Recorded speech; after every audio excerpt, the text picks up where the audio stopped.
সাবেক বিপি ডাকসুর বিপি নুরুল হক নূর গণ অধিকার পরিষদের বিপ্লবী সভাপতি, উনি নিজ এলাকায় নির্বাচন প্রচারণার জন্য ঈদ পূর্ণ এবং ঈদের শুভেচ্ছা বিনিময় করার জন্য সেই পটুয়াখালী দশমিনা উপজেলায় অংশগ্রহণ করেন।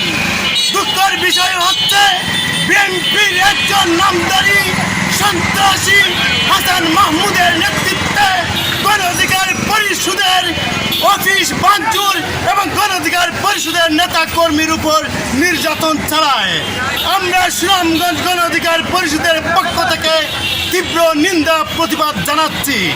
24 সালে যুগপৎ আন্দোলনে বিএনপি, জামাত ইসলাম সহ যারা ফ্যাসিস্ট আওয়ামী লীগের বিরুদ্ধে কাজ করেছে, গণ অধিকার পরিষদ সর্বোচ্চ ভূমিকা তাদের সাথে রেখেছে।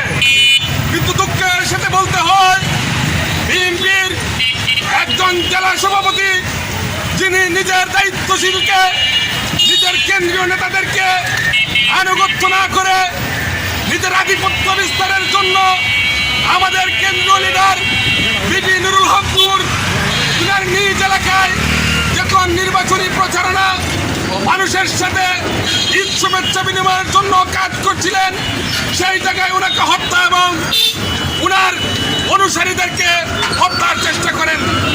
সংগ্রামী